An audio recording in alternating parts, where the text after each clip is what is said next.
Hello, please let me see your ticket subs for the Double-Edged Double Bill. Tonight's features include overrated blue people and underrated evil people.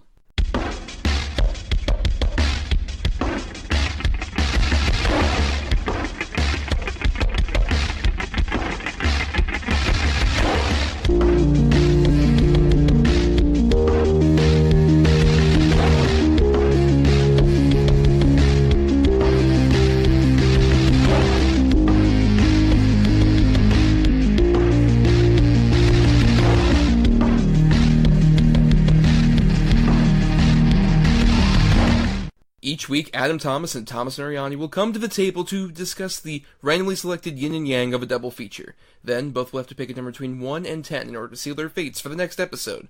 One will have 2 good movies, the other 2 bad ones. Let the chaos begin. I am Thomas Mariani in a constant struggle between love and hate. And I am Adam Thomas, and you are on Pandora. You ain't in Kansas anymore, you're on Double-Edged Double Bill. Oh, God. Well, for those of you who might be new, at the end of our previous episode, we did our usual pick-in, where both of us came to the table with 2 movies. One had 2 good and one had 2 bad, but in the case of this week, good and bad, specifically 2 underrated movies and 2 overrated ones. That's the topic for today, but we ended up with one for me that I considered very underrated, which was Night of the Hunter, and Adam's pick for overrated, which was James Cameron's massive, epic Avatar, or, as Arnold Schwarzenegger pronounced it infamously on the Golden Globes the year that came out, Abada, which is my favorite mispronunciation yes, of all time. I forgot about that. No. The best is Travolta. Well, that's true. Adele Dazeem. You know, I'm hoping Adele Dazeem's in those Abada sequels. I can't wait. Right. They'll have some hamburgers. Yes. Yeah, that's about as political as we're going to get. Anyways. So we should emphasize, with our overrated and underrated picks, we're usually subjective on this show, but this is easily the most subjective we have been as of yet. Because overrated and underrated is such a nebulous term anyway, overall. Because it's like, is it overrated by the standards of like how much money it made versus how much it is considered, a good movie today, or vice versa, or it's all tentative. And as we get into our feedback, which we'll read at the end of the episode, also very tentative of what those words mean in general. Yeah, I tend to, when I think of underrated, overrated, like movies that I just can't stand that everybody likes, or movies I love that seems like not a lot of people even know about or just don't like either. I don't really tend to look at the critical consensus or the box office or anything like that, personally. Well, we'll get into all of that as we define both of our picks and why they're necessarily under or overrated, but I think we both mutually agree that my pick for underrated was underrated on a larger scale. Yeah. Yes, so let's get into our oldest film we have yet to cover on the show, 1955's Night of the Hunter. Here is all the passion and suspense of the best-selling novel that gripped millions. Well, wake up! I can hear you whispering, children, so I know you're down there. Feel myself getting awful mad. Superb, unforgettable performances. The combined powers of Paul Gregory and Charles Lawton brought to Broadway. Now the screen receives that same creative, electrifying impact. The Night of the Hunter.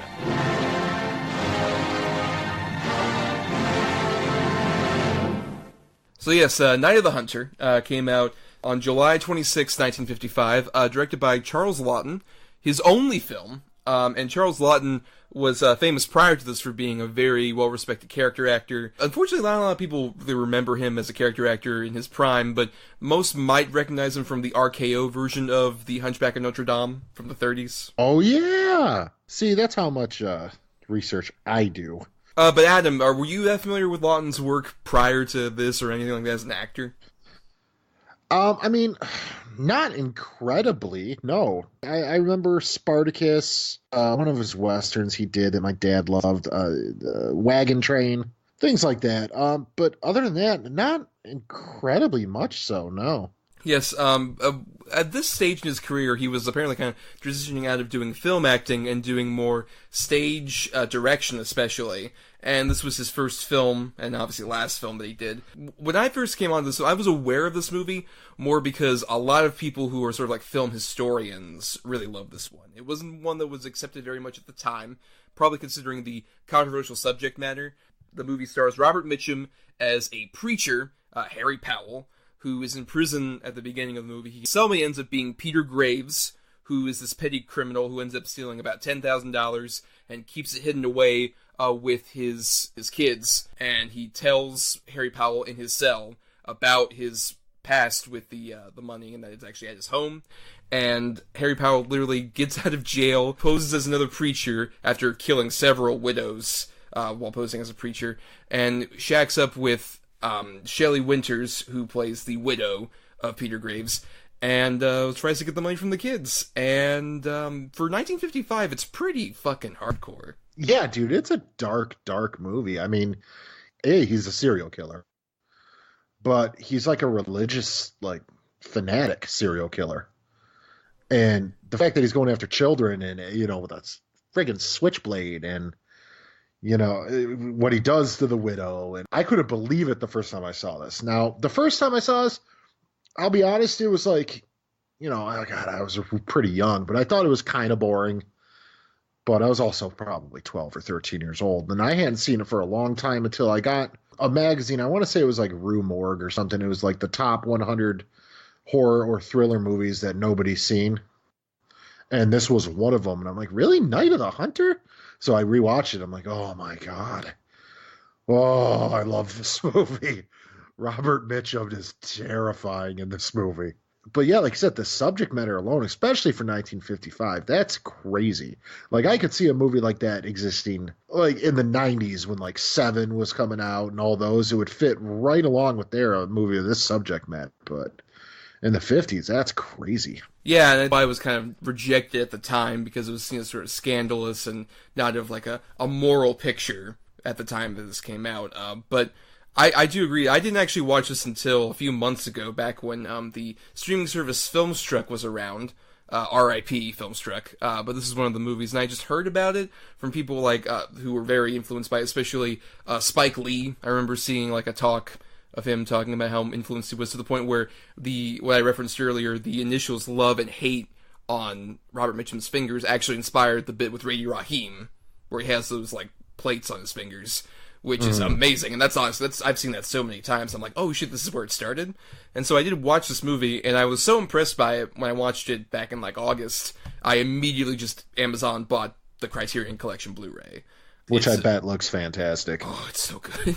It's such a great translation, and there's so many great extras on there. But I think what is especially fascinating to me, you mentioned the religious angle of it. There's so many movies that I've seen that have come out since this movie that I don't think have such an interesting angle on religion. Mm-hmm. Because admittedly, I'm not a religious person, but I am fascinated by what religion especially how it can affect people. And I love how this movie handles that with Robert Mitchum versus Lillian Gish's character. I really love the sort of way they parallel each other, because Robert Mitchum is, as you mentioned, he's a religious zealot dude. At the beginning, he's talking to God after murdering this widow about like, oh, who's the next one I need to murder? Who do I need to go to now? It's all in your hands. Versus Lillian Gish, who is this woman that clearly has like this religious connection herself, but all the strength that she has really comes from her own character. That's what I like, is religion is sort of treated as this nebulous, neutral position that people can attach things onto. And you can tell it clearly comes from, like, Charles Laughton was famously not a big fan of the church because he was a closet homosexual. And so he clearly had like a lot of issues with the church, but I like the fact that he treats it sort of like this neutral thing that either evil or good can blossom from. And I think that's so nuanced and wonderfully presented here. Yeah, no, I totally agree with you, especially how, the certain parts where he would just stop and look up to the sky to like almost get a sign from God, and just, oh man, he's so scary. It's that voice of his. And I mean, when he's turning the charm on to Shelley Winters, you totally buy that she would fall for him, and that people in this town would just, be like totally for him and think he's so charming and such a good preacher. But then it's like, so he seduces her basically, and they get married so he can get to the kids and the money. And then it's like honeymoon night. Uh-oh, shit's rotten in Denmark. Like instantly. What is she gonna do? She needs someone to help her raise the kids. And even after like things go south, she's still under the delusions like, no, this has to be a fault with me because my husband ended up turning to a life of crime. This man will help me, and like there's such a tragedy in her performance too. That's just so much of like she's a single mother who's just had her husband went to prison, was hanged for his crimes. And now she's just trying to, like, I need to get my life back together, have a good man who I'm with, and you know what, he might downplay me, but it's my fault. You can tell, like, she is someone who is low self-esteem because of what has happened to her, and it's like, oh man, you feel so much for her, and that makes her death all the more just haunting and horrific. Oh yeah, dude. I mean, life has just beat this poor woman down in the matter of a couple months. I mean, literally, because you got to figure Powell was sentenced to 30 days. Yeah. So within 30 days, it's probably not exactly 30 days, but you got to figure within 2 months, all of a sudden this guy's in the picture going after her. Her husband was just taken away and killed. So, I mean, she's in a whirlwind of emotions here. And talk about the death. God, what a haunting scene. Right, her even body just like, underwater. Oh, my well, yeah, that scene, obviously, especially just how it's photographed, and it looks almost like it's a found footage, like we just discovered this body underneath the water. Like, right. It's how real it feels. But then even the build-up to it in the bedroom where there's no actual, like, penetration of, like, him slitting her throat, the way this is directed, it's interesting where you can kind of tell that there's definitely a bit of a stage influence in terms of some of the ways that, like, especially when you see, like, the whole set as the actors are interacting in it, you can tell that, like, that's Lawton's sort of theatrical directing on display there, but just the lighting and the use of, especially, almost feels like German expressionism, the way that the sets are constructed so angularly. Like how Robert Mitchum's in the middle of that room, and just this giant point, like there's so much headroom. You see the whole space of this entire set. You feel like you're enclosed with them in this place, and you just want to get the fuck out of there. Oh yeah, dude, definitely. And then like, even the shots where the little boy, I forget his name now, but him and Pearl, John and Pearl, they're looking out the window late at night, and all of a sudden his shadow just becomes huge on the wall and just like totally eclipses them. Just that shot alone, I you know what, I didn't think of it that way, but I think you might be onto something there with the influences from like German expressionism. But I also want to point out, the whole time I'm watching this and I'm looking at the dad, and the whole time I don't know why I never placed him, like, who is that? And I saw the name, and then all of a sudden it just hit me. You ever seen a grown man naked? Oh yeah, Peter Graves, yes. Yeah, I'm like, yes, Peter Graves. To be fair, the moment I hear his voice, I immediately think this is Biography, which it's a shame that those are completely lost to time now, because Biography changed that shit over after a while. Even before he died, they were just like, nope, that doesn't exist. Those Peter Graves ones, like, I want my Peter Graves Biography episodes. Yeah, I know.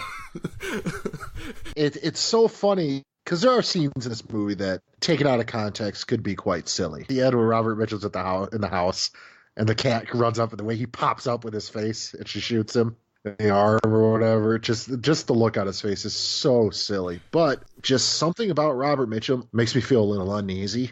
It's not a bad thing, because it works, especially from a lot of the roles he does. I don't know that this movie's underrated, Thomas. I just think it's underseen.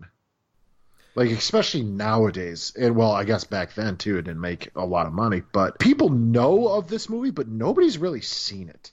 No, that's why I would say it's underrated more in terms of, like, a larger cultural standpoint, because it's like I said, it's very well appreciated by a lot of, like, sort of film historians and filmmakers who were inspired by it, but I just don't think a lot of people really are aware of this one. I think it's for stuff like, I agree, I think Robert Mitchum especially, what's interesting is when he's talking to other people in the town as a preacher, he feels very personable, he feels very much like, oh, I'm just a neighborhood dad, I'm just here having fun with all of you, and I just want to instill so much life and love into this community, but just sort of that inner evilness that comes out, especially when, like, how he manipulates the children, how that spreads over to the entire town. I love how they do that, but at the same time, they don't also let certain other people off the hook. Like, when the townspeople come back near the end of the movie, and they want to have this huge mob thing go on. It's like, look at these poor children who were manipulated. It's like, so were you. All of them. you weren't that different from the children, and the children are just trying to, like, live their lives now, and you're just trying to, like, literally have a giant fucking mob with torches angle going on. I just love how they handle it, especially with, like, the people who run, like, the little neighborhood shop, who we keep seeing throughout the whole time, and the husband's like, I don't know, he feels kind of weird. Oh, stop questioning that preacher. His wife's always like that. It's such a great way of showing off, like, how easily people can be manipulated, and how pissed off they can feel by the end of it, and how they won't let go of a grudge by the end of it. Right, and the thing about it is, too, I don't know that the children were manipulated nearly in the same way that the adults were. The little boy didn't buy it for a second. Like, he knew what was going on right from day one. And Pearl, she was manipulated only by the fact that she wanted a dad. Kind of funny that way, that these adults just buy into this hook, line, and sinker, and the smartest one in the movie is like an 8-year-old boy. He's like, no, this guy's full of shit. Like, I'm telling you, no. And nobody believed him, even to the point where he's telling his mother. She doesn't want to believe it. Not that she doesn't want to. Right, and the smartest adult is the one that actually has so much more of a connection to the children once Lillian Gish comes into the play on that. It's fucking fantastic. She's so great, and especially how she handles going off of Robert Mitchum when he comes into it. I love that scene where the whole movie he's been singing that leaning song, which is terrifying. He turns his hymn into a horror theme whenever he shows up. And then how he ends up, like, outside the doorstep, and she does a duet with him. And there's that weird thing where I love how this movie uses light, especially with, like, that moment where she's in silhouette, but he's in pure cascading light. And then that reverses the moment that the younger woman comes in with the candle, and then he disappears off frame.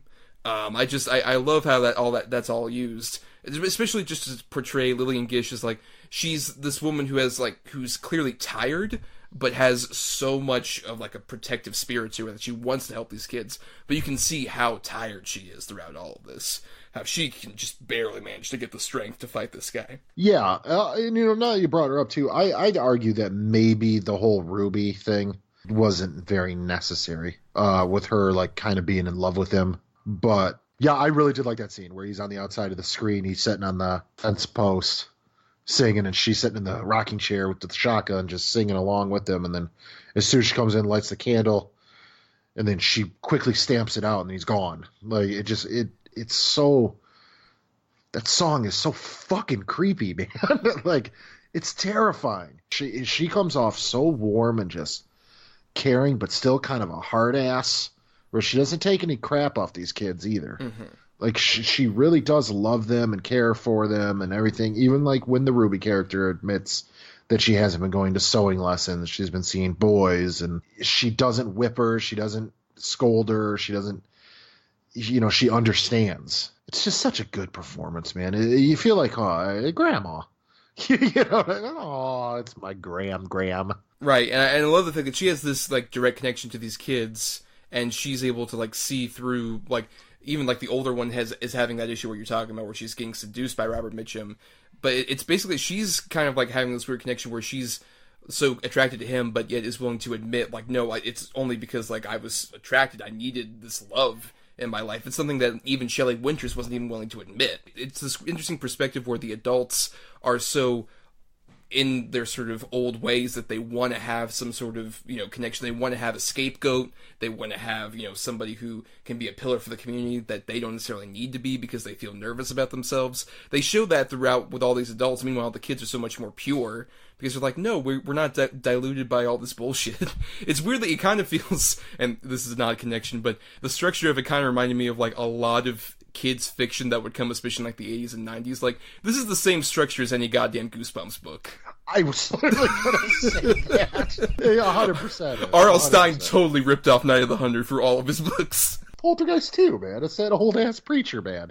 That's true. Same outfit and everything. God is in his holy temple, Adam. Oh, God, that guy's so scary. Okay. Oh, I don't want to spook you too much.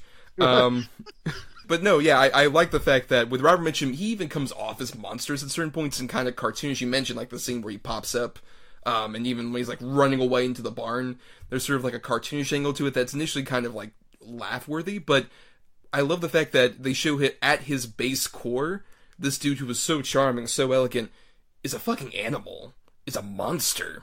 doesn't have any real humanity to him at all.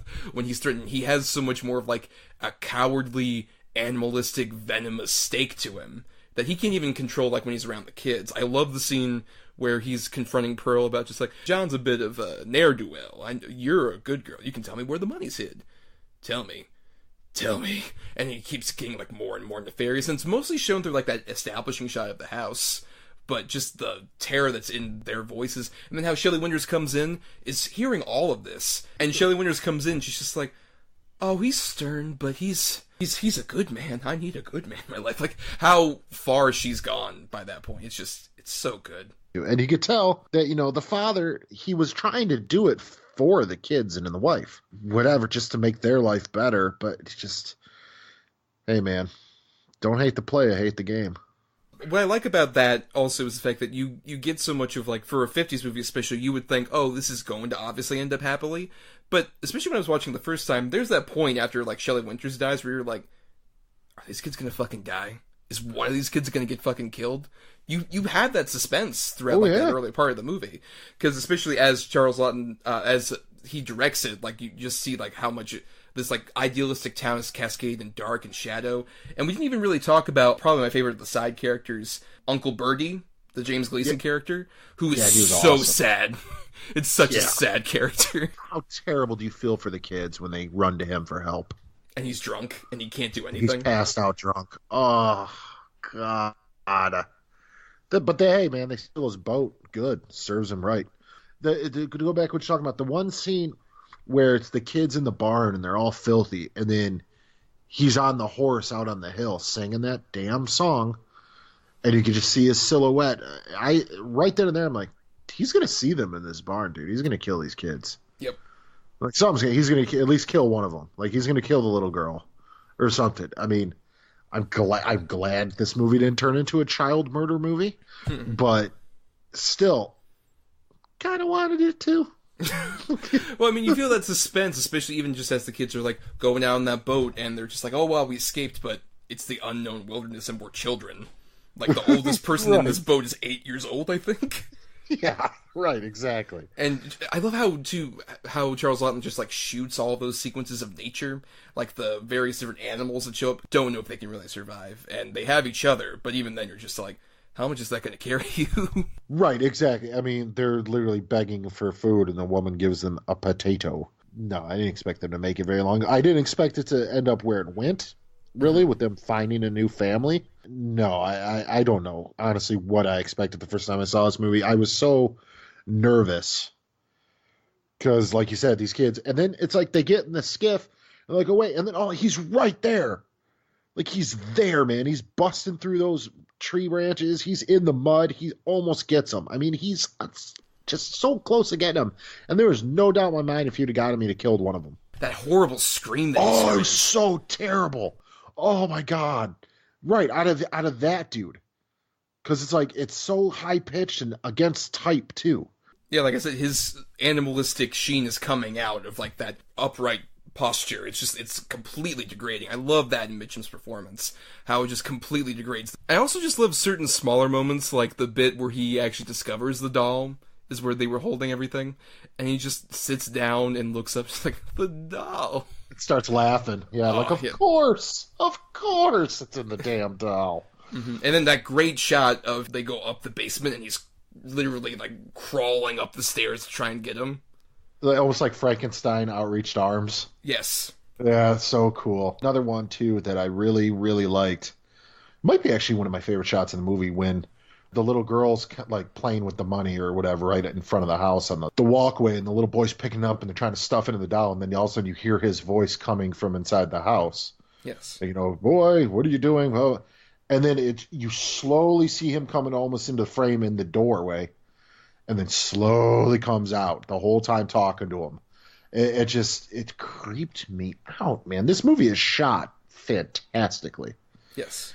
Obviously, it's an older movie. Like, it is the oldest one we've done for the show. It's 1955, black and white, classic actors, and, of course, the cars and things like that. But just the way it's shot and the cinematography and the sound design and the edits doesn't feel like an old-timey movie.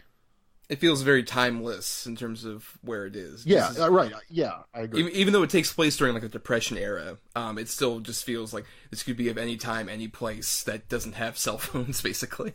There is a timeless quality to it. I think it's because of the influence that it's had, the direct influence of people like a Spike Lee, like an RL Stine, even as we mentioned. It's definitely one of those things where it's sort of like the Weird Al effect.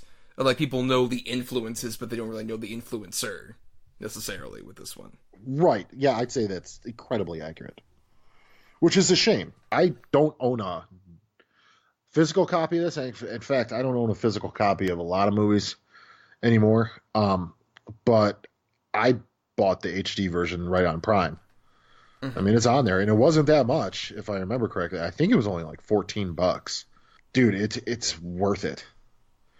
It's worth to buy it. Even if you only watch it once a year, it's worth it. Or if you got somebody over, and this is definitely a good movie to show to somebody who's never seen it. Especially, it's all in like 90 minutes. It's a very short movie too.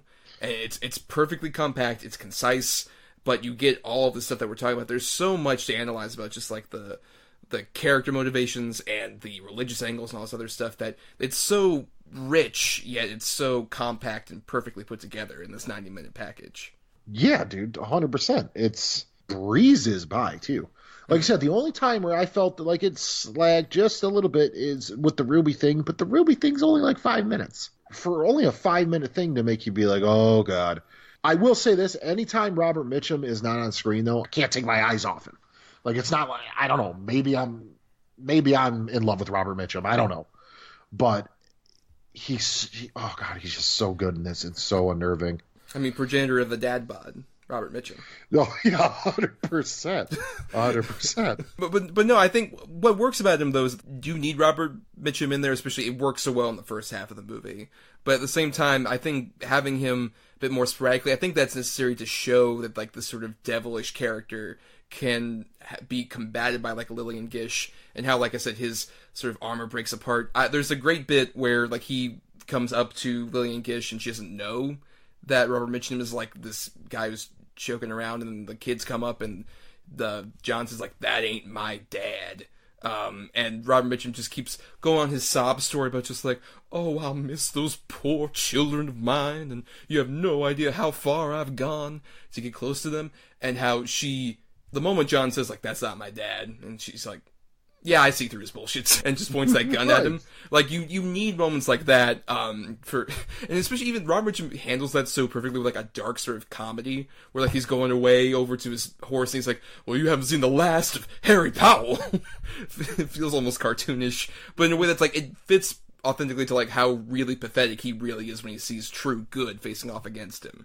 Yeah, right, exactly. I mean, dude, just like I said, that his face when he pops up, and then he hides in the barn. I mean, he got shot, but he just runs away to the barn. He's tough against women and children. Anybody else, dude? I mean, the second he pops down and tries to talk to the dad, he just knocks him right out of his bunk. He preys on the vulnerable constantly. Yeah, right, constantly. So then he meets this woman who's not going to put up with this shit. And like you said, little boys, that's not my daddy. No, he ain't no damn preacher neither. It's like, hell yeah, dude. Hell yeah. Shoot him. Well, I think we're going to go on just praising it for hours if we don't stop now. So final thoughts, Adam, on The Night of the Hunter. I mean, just a unnerving performance from Robert Mitchum, and just such a great early example of, just a thriller, tense suspense movie, just seedy character, totally against the time. Like, I cannot believe this movie was made in 1955 with the subject matter. And I don't know if it's not enough people have seen it, or the people who have seen it are too old, they're not talking about it, or what the hell's going on. But this is definitely a movie that should be sought out and seen. I mean, the fact is that it's on the Criterion Collection. Criterion doesn't put their name on anything. They put their name on things that are quality 99.9% of the time. Like Armageddon. And The Rock. They released Armageddon and There's The Rock? The original like DVD and later just releases of that were via Criterion. Yes. Modern Criterion Collection. Once they got into the Blu-ray game, let's put it that way. But most everything they put their name on is of quality. This is not an exception. It's a fantastic movie. Yeah, I mean, I echo a lot of that. I think it's, like I said, it was a movie I loved so much when I first saw it, I immediately just had to buy that Blu-ray. Because I know I was going to watch this at least several more times. This is about the third or fourth time I've seen it since I got that Blu-ray. Because I just really love this movie that, as you mentioned, it's very much ahead of its time on every level, but it also doesn't feel like we've passed that time either. There's so much here that feels very modern, feels very real and grounded about just like very basic human issues of like dealing with, you know, what we perceive to be, what we want to perceive in our lives versus what we ultimately get, how we want to attach ourselves to somebody who might be a complete wolf in sheep's clothing kind of dude who comes in, strells in, like, oh, I speak for the people, I speak for everyone, I'm a populist person. We said we weren't getting political, but yeah. But Mitchum, I agree also, it was just like such a phenomenal performance for the ages in this one. Everyone else around him, though, was great. I think it's so expertly filmed and uniquely. I don't think there's many other films that just look like this from this time anyway, either. And it's such a shame that Charles Lawton never made another movie after this. I would have loved to have seen more films that did interesting sort of uses of like set composition and the lighting and cinematography and all this other stuff for several years after this. I would have wished to have gotten more, but as it stands, it's this perfect sort of movie that, like I said, it's very appreciated amongst sort of like cinema lovers, but it also would work modern as a huge crowd pleaser. Didn't at the time in 1955. It's too edgy for the period. But I think now, in a modern context, I think you show this to a big crowd, everyone would be on the edge of their seat. Everyone would be so invested. And as I was the first time I saw it, and as I have been every single time I have seen it. So if you have not seen it, definitely seek out Night of the Hunter. We both heartily recommend it. It is one of the great films. Period. You're here. Yes, and speaking of great, groundbreaking cinema, it's time to get to our overrated choice, James Cameron's Avatar. Ladies and gentlemen, you are on Pandora. You should see your faces. This December, discover the next generation of 3D. Welcome to a place beyond your imagination where wonder lives and adventure rules. Avatar in 3D. So, Avatar came out December 18th, 2009. We're at the cusp of its 10-year anniversary. The most recent film from mega director James Cameron of Aliens and Titanic and the Terminator movies, the first two at least, amongst other things. And yeah, this was his big sci-fi epic that he had had in production for about 12 years. And ironically now, given we're about a decade later, we're still waiting for those sequels, which admittingly, it might have earned, given the fact that it still stands to be, without adjusting for inflation, the highest grossing film of all time at $2.8 billion. That's insane. And admittingly, a lot of it obviously has to do with the fact that this also ushered in the sort of modern 3D craze that we had for a while, where there were movies that were in 3D earlier in like 2008, 2009, but this is the one that really just like sparked the insane sort of like, hey, let's make every big blockbuster in 3D, even if it doesn't necessarily need it. And, you know, what ultimately ended up that fizzled after a certain point where we still have movies in 3D. A couple years, right? 2014, probably 4 or 5 years, and the craze was kind of dead. I think it was definitely dying off around that time. We still have movies in 3D, but it's still just a thing of like, we don't have every single major release really push for that anymore at the same time. And I think that's obviously what inflated a lot of the box office numbers to make it this big. And it was one of like before this, only a few handful of movies had gotten to $1 billion anyway. After this, we had several, I think it's up to like, what now, 15 movies have gotten to $1 billion through, I think, these adjusted sort of ticket grosses and all this other shit. Yeah, I believe so. I think Aquaman was the last one to do it. My man, Aquaman.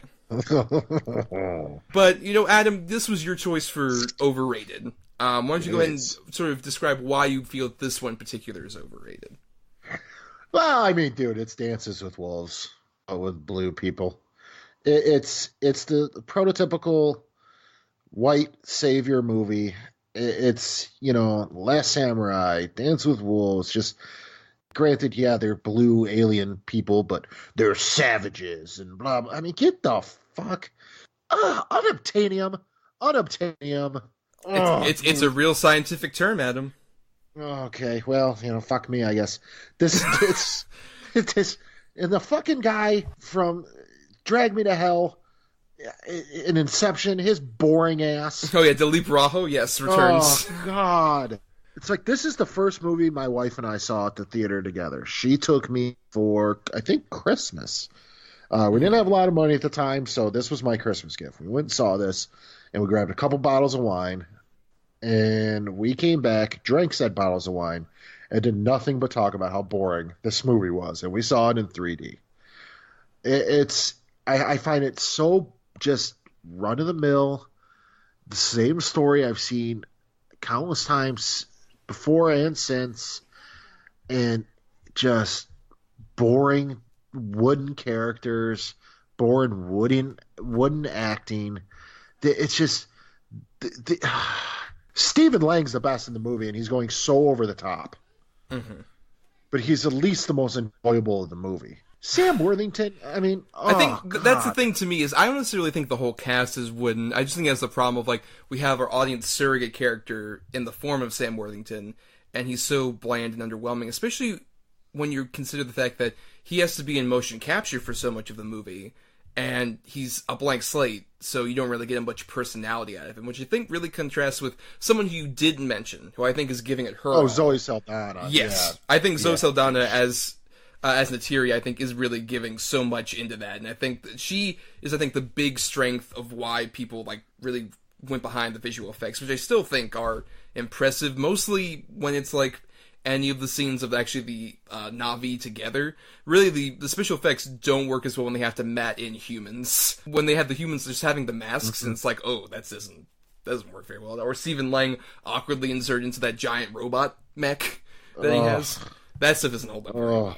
But when he touches her face, when Sam Worthington as Jake touches Natiri's face, and his hand is like 5 times too big, like they just didn't know what to do. It's the technology. Yeah, it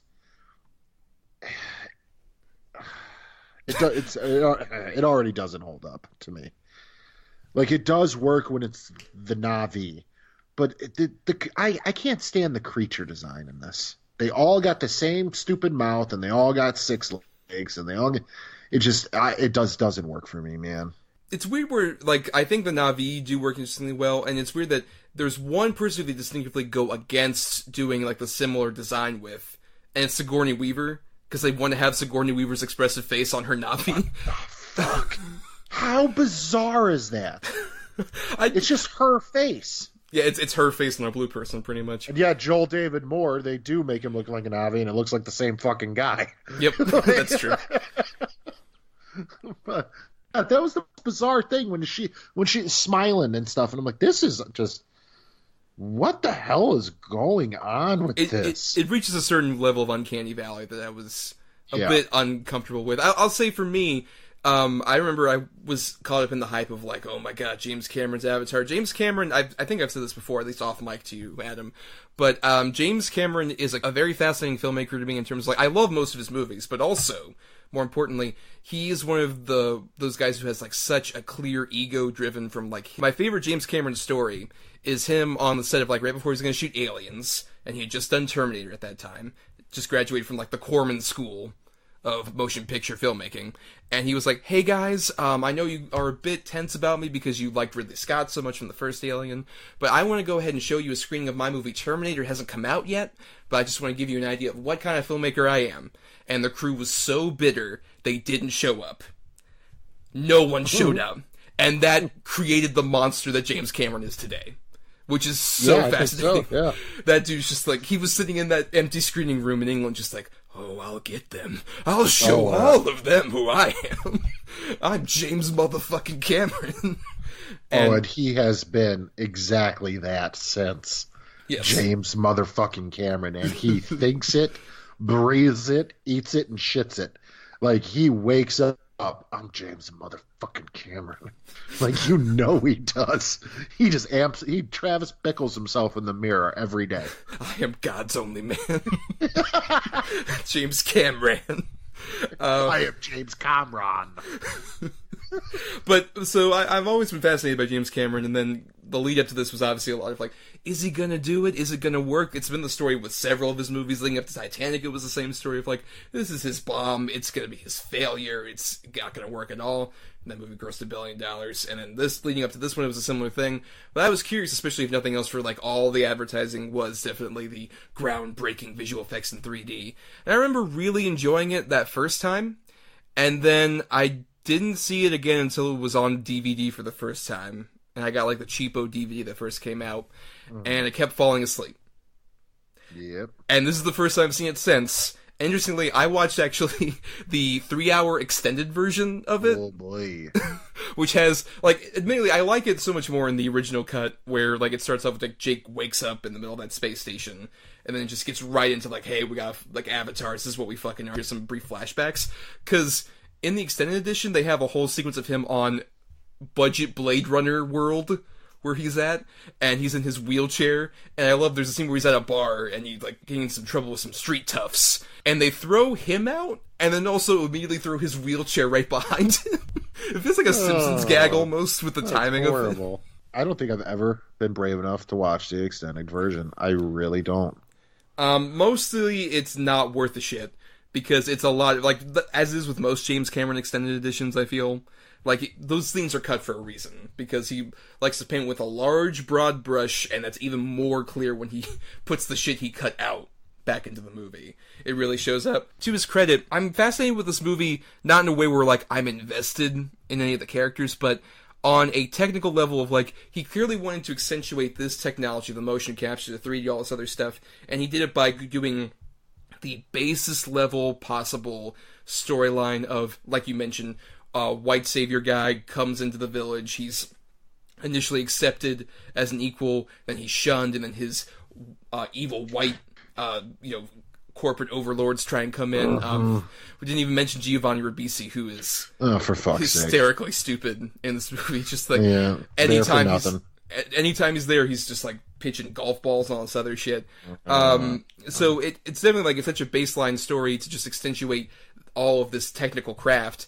And on that level, I sort of almost respect it, but at the same time, it makes for a boring movie that I don't really give a shit about most of the characters for. I mean, the fucking flying scene, when he first learns how to fly that goddamn sky dragon, whatever the hell it is, it feels like it's like 45 minutes long of him talking. I mean, it does feel that, and in theory, it's supposed to be like, oh, you're supposed to get invested in the Na'vi village, so that when, like, they end up getting destroyed, it means something. Don't care. But no, I think the problem is just that they make everything either extremely basic, they just make some of these things so extremely basic to the point where I don't know why we're supposed to invest, especially in Jake coming into this. Because they emphasize the idea that, like, oh, look, all of these, like, weird fucking daisy petals go all around him. And that means he's like pure of heart. That's Awa or whatever the hell. Right, yeah.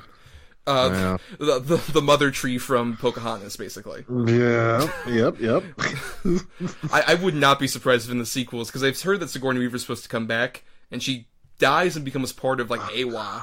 If she just ends up being, like, the mother tree. She's going to be the embodiment of Awa or something. Oh, sure. Just Jake Sully, listen with your heart. Michelle Rodriguez with that fucking face paint. Yeah, and you know what, dude? You know another thing that she does in this that is one of my fucking biggest pet peeves.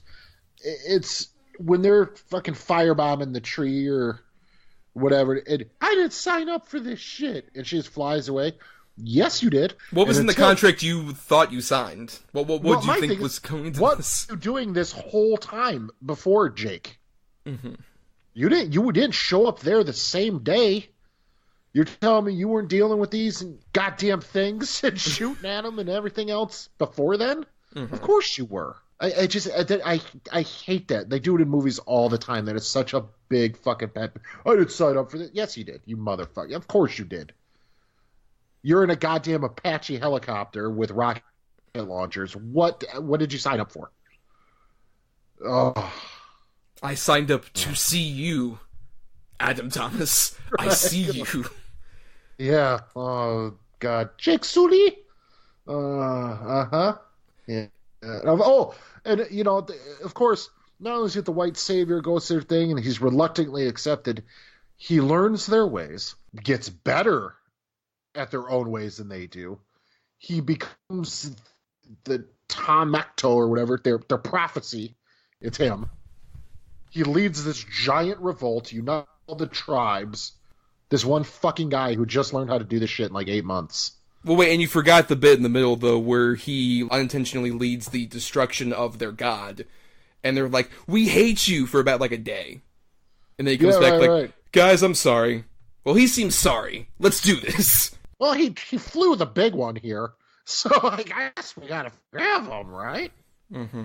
And it's a shame, too, because I think as we're describing this, I do want to mention that I think on a technical craft level as well, just some of those, like, the action scenes, like the actual beat of him flying, or the bits where it's like the big war that happens at the end of the movie, I give a lot of credit to at least James Cameron actually with the spatial construction of a lot of those sequences, because we get plenty of bad action films that have come out before or since this movie, and I'll be damned if at least James Cameron has a great way of communicating at least like the actual spatial geography of a scene during like the big fight sequences, the way that the actual like giant pterodon birds like throw the helicopters and stuff like that.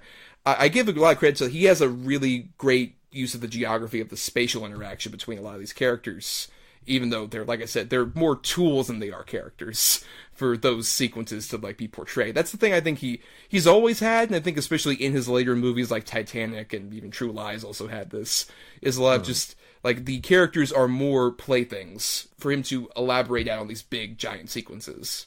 Yeah, that's true. And I mean, and James Cameron also knows how to shoot action, period. I mean, that's how he got to start. He's one of the best at it, sci-fi action especially. But the thing about it is, this movie was just a vehicle to show off, look what we can do. Look at my new technology.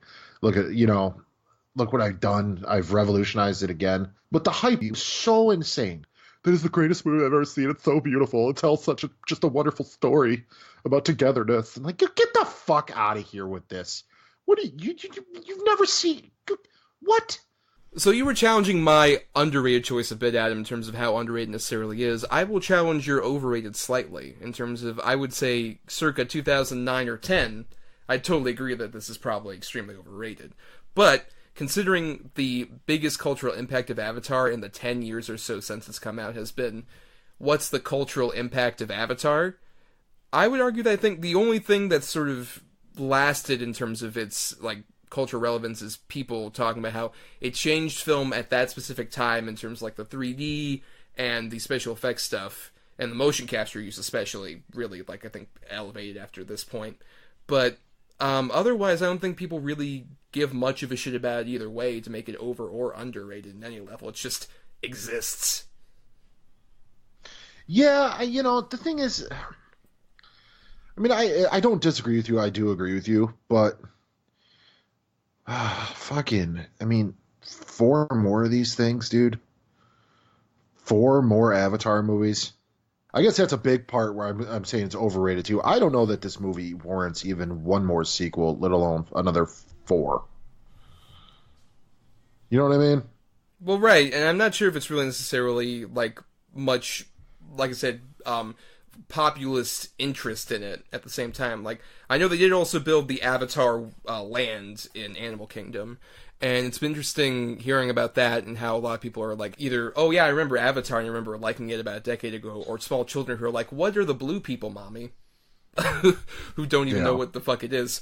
But I think it's still just, it's so fascinating that this movie that made such a massive amount of money still hasn't had much impact. Like, I would argue, like, Titanic's right under it, and people would still quote Titanic, or still familiar enough with the iconography, like King of the World, the fucking Celine Dion song. That one still has more of a cultural relevance over 20 years later than Avatar has in its less than 10 years. That's why I'm still curious about the Avatar sequels for, once again, it's the same story we've heard with James Cameron. Like, oh, it's his folly, 4 Avatar sequels, how's this gonna work?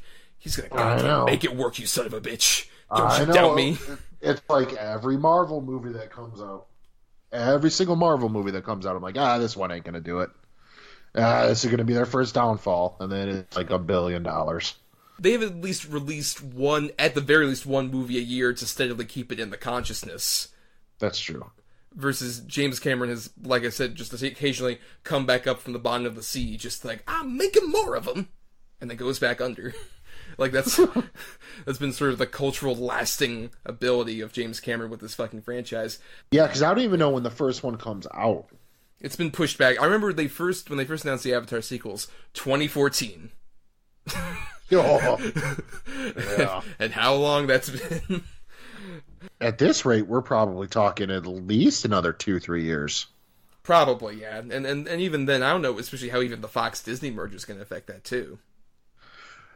Oh, well, I mean, I'd imagine not too much. You know, they have the Pandora World at Disney World now. Right, but I don't know how much Disney's going to be, like, allow him to... Oh, you're spending, like, what, $500 million, like, producing all 4 of these sequels or whatever? Let's calm down. I think it's even... I heard rumor at this point that it's, like, second and third movie are a go, but they're waiting to see how those do before they do 4 and 5. Kind of thing. Yeah, right. That's what I heard, too. Like, the only thing I could see is really just... I wouldn't mind maybe exploring the other planets, maybe, of this universe, necessarily. I know he wants to do, like, underwater motion capture is his big thing he's developing for the second one, from what I'd heard. Which, that sounds interesting to me, if nothing else. And I just rather, like, we don't focus on these same people. Because he said that, like, oh no, Sam Worthington, Zoe Saldana, and even Sigourney Weaver and Stephen Lang are coming back. But right, like, which, why the fuck is Stephen Lang coming back? Or, yeah, because I don't know, are we going to get Stephen Langatar? Are we getting him as a Navi? Oh, God. Or because he died on that planet, too. He's somehow intrinsically bound to it as well. It's that mech is the Genesis device. He's going to regrow on fucking Pandora. Oh, God. And he his cell on, so it's a giant Stephen Lang robot now. I guess, but it almost shows the lack of cultural relevance the movie itself is shown by how much we aren't really talking about the movie, because it's... I'll just segue into final thoughts with it, I guess, by just saying that, like, it's a fascinating visual, technological achievement, and it deserves the Oscars it won at the time for, like, the visual effects, and even cinematography, which is interesting because it's the first digital film to ever win cinematography. Completely digitally. I think that's also kind of muddied the waters in terms of, like, how much of this is actual cinematography versus sort of the visual effects kind of showing it off, given how much of this is animated. It's definitely impacted the film world on that level, but with the sort of universe that they've built up here in this world, it's a very typical white savior story with a very bland protagonist in the middle, and some interesting performances or characters on the periphery that ultimately are just sort of done in service of, like I said, accentuating the craft and the visual stuff, which I think makes it, if nothing else, not a movie I hate, but one that I'm just fascinated on a very cold mechanical level with, which is to say, I'm not that interested to see, like, these characters continue, maybe this world with new characters in it. It's a fascinating, weird sort of historical barometer in film history of just like, hey, this movie that is the biggest success of all time is kind of forgettable and bland in every aspect that isn't technical, yet at the same time, it still is getting a bunch of sequels, and James Cameron is pushing hard his usual mantra of, I'm James motherfucking Cameron, you're gonna love this shit, because I know how to please a goddamn audience. And that gives me enough interest to see how the fuck Avatar 2 is, but, yeah, still at the same time, I fell asleep twice trying to watch the extended version of this. With we didn't even mention the weird hair sex scene that also happens. Yeah, in the what middle the there. F? That's also extended in the extended edition. It's really creepy, where especially Neytiri almost gives like a weird flutter, like reaction to it. It's just like, I'm glad you cut that. This is really weird. Right. Yeah. Okay. Well, you know, if you're going at it for the visuals alone, then yes, it's for that, and I agree with you. It deserved the Academy Award, things like that. I mean, yes, but it's the same fucking story that you've seen before 100 times, and then you've seen since 100 times. And no, I'm with you. I don't give a shit about these characters. I don't care where they go. I have zero interest in a sequel. I'm telling you right now, it's in the books. It's on record. I'm not going to even bother. I'll probably, honestly, never watch it again. At least don't plan to. And somewhere in his underwater cave, James Cameron's like, "Oh, Adam, I will make you watch this. I will do it. Kill that motherfucker." Down there with fucking Jason Momoa, Aquaman, just like, I will send the fish off to kill him. That's the end of our discussion on our underrated and our overrated movie for the evening. But we had some feedback to read, which every Monday we put up a feeler on our Facebook and Twitter page at DEDBpod, asking you all about our topic that will come out for the following week. We asked all of you, what are your most overrated and underrated movies out there? And we're going to read all this feedback here. First off, from a couple people who've been on the show, Jonathan Habden-McHale says, Napoleon Dynamite is my go-to overrated movie. A decent, at best, quirky indie comedy that was lauded by too many suburbanites. As for the underrated movie, people pile on Chirac, despite it being the turning point in Spike Lee's current career resurgence. Tori DePina says, for overrated, he would say the Mission Impossible franchise. Only franchise I know that has an okay first movie, a god-awful second one, that's still hilariously entertaining, and then 4 great action films in a row. Ryan Lindley says The Conjuring and Insidious are both super overrated. Jeff Morris says E.T. for overrated. Dare I say Motel Hell for underrated. Kara Holden says The Dark Knight is extremely overrated. Matt Kowalski says overrated Traffic and underrated Mystery Men. Brian Kane says, I think Reign of Fire deserves more credit for its world building, tone, and Matthew McConaughey's performance. James Rodriguez says, judging by the reactions from most people I've met, I'd count the disastrous Bohemian Rhapsody as overrated, while Forrest Gump has long left me cold. As for underrated, A Wrinkle in Time was a lovely film that deserves to be seen by more people, and despite the awful performance by Doug Ray Scott, Mission Impossible 2 is an extremely entertaining and engagingly told action film. And then Stephen D. at WaitingFTH on Twitter says, my pick for overrated is The Princess Bride. I keep trying it to see if I'm coming around to it, but there's no energy to it, and a lot of the jokes feel like they need more work. Controversial opinion? Sure. I'll wear the abuse, though. Okay, first of all, I don't understand how Tori can say that they're overrated if he thought the first one was okay, the second one's terrible but entertaining, and then 4 great action movies. I literally had to ask him because he didn't have the context of under or overrated.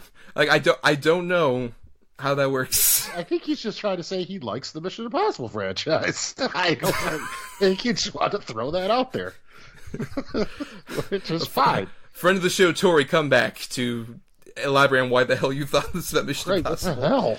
Napoleon Dynamite, yeah. I really liked it when it first came out. I just recently rewatched it, I think literally like 2-3 days ago because of Jonathan's comment. I'm like, I wouldn't mind rewatching that. Man, does it not hold up. Funny little parts, but woo.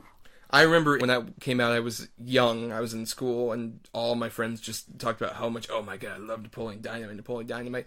Never saw it in a theater, saw it on DVD, and I was just baffled, like, why do you guys like this shit?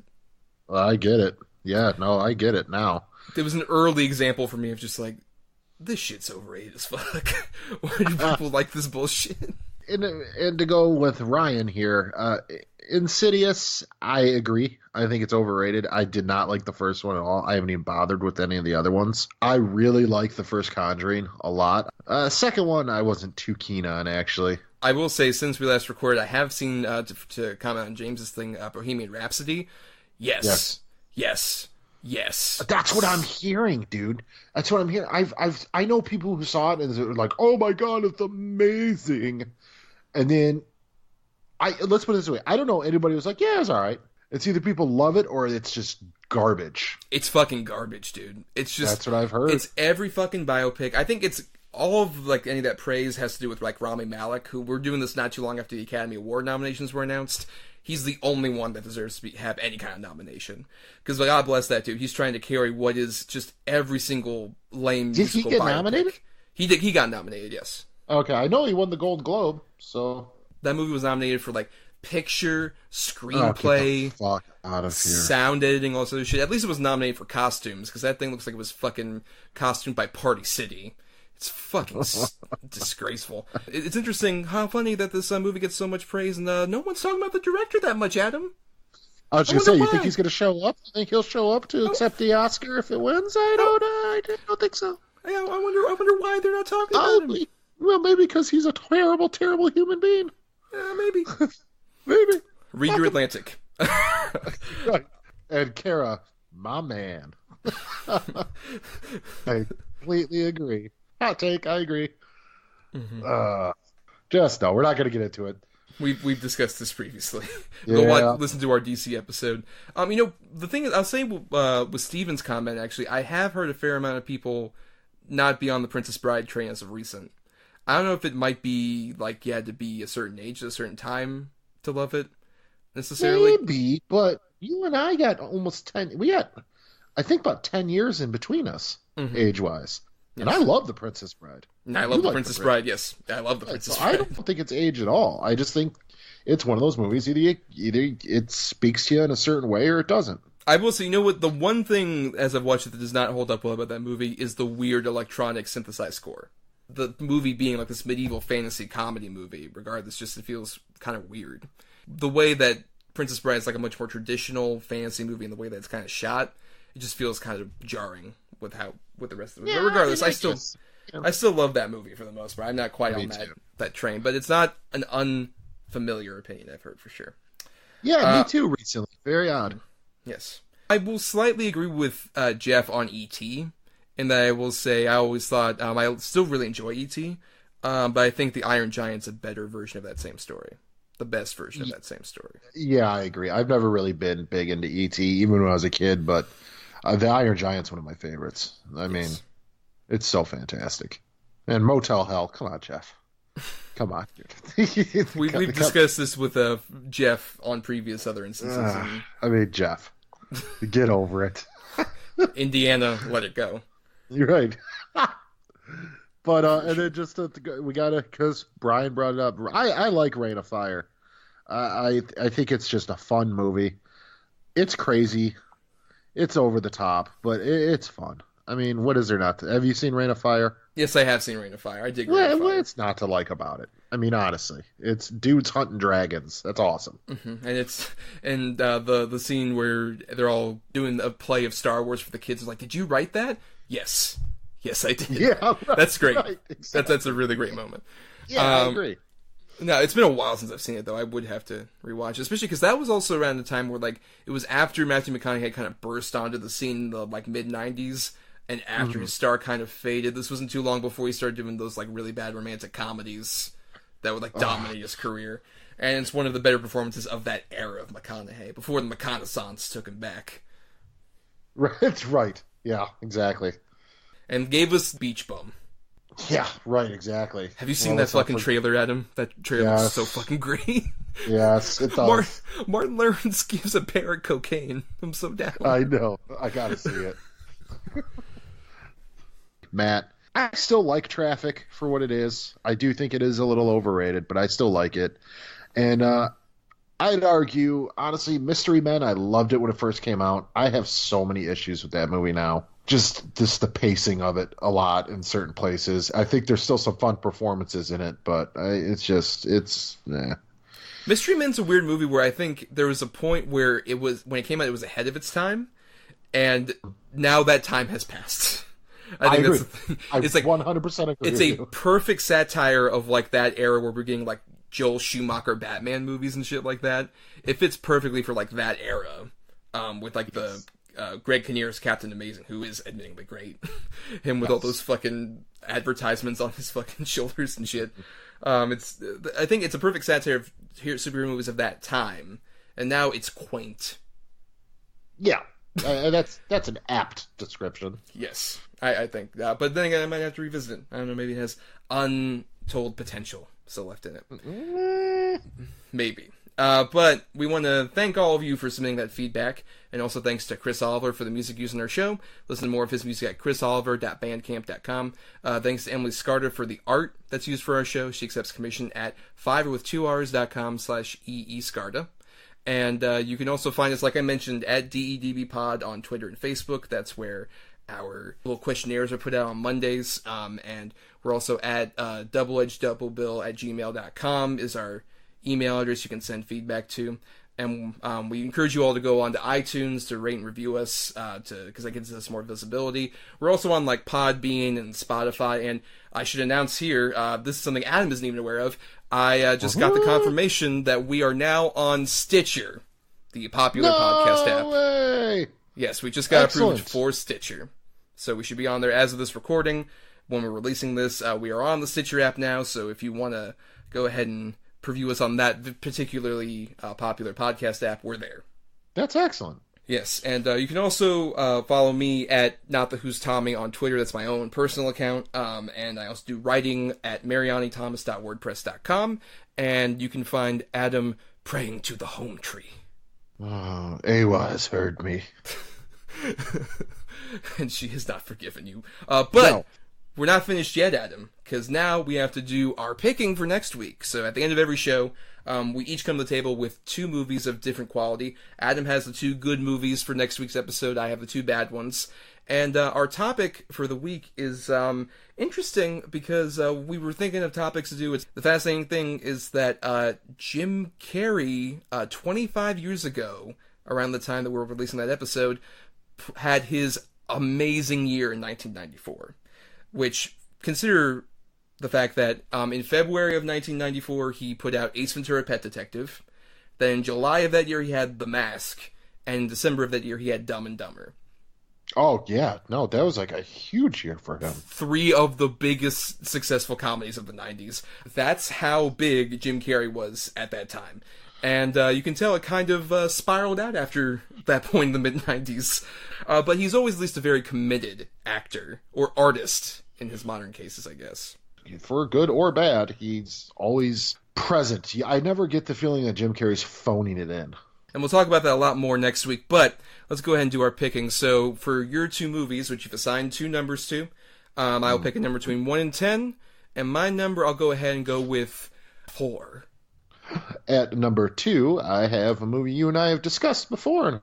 We can get it on the show, is I Love You, Philip Morris. I love you, Adam Thomas, for giving us this option. You are absolutely welcome. I'm so excited. We need to talk about it. Yes. That's an underrated movie, for sure. Oh, 100%. It's an undiscovered movie for the most part. Yes. I can't wait. Number 9, I had the original Ace Ventura, which I still think is pretty funny. You know, I actually rewatched that not too long before we recorded this, and I'm really glad we didn't get that. Uh-oh. That doesn't hold up for a lot of reasons for me right now. I actually haven't seen it in a while either. What they do to Sean Young is awful. Yeah, well, yeah. That's a discussion for a different day. So now, Adam, for my 2 bad choices. 7. So, at number 6, I had a very interesting little movie that I'm sure we were all kind of predicting might be this choice. I have Jim Carrey's dramatic thriller performance in The Number 23. God damn it.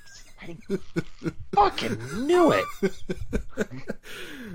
Somebody stop me. You might have at least enjoyed that a bit more than my number 1 choice, which was Dumb and Dumber 2. Woof. That would have just been sad. I mean, because I've seen that. I don't know if you did. No, I didn't. Oh, you dodged a bullet yourself, buddy. You. All right. So that'll be a very interesting double feature. That's a crazy Jim Carrey double feature. That's very crazy. Not what our audience would expect, but then again, what does our audience expect from anything we do? I don't even know. Well, on that note, it is time for us to go ahead and ride our pterodons into the sky and say goodnight to all. Awa's heard you.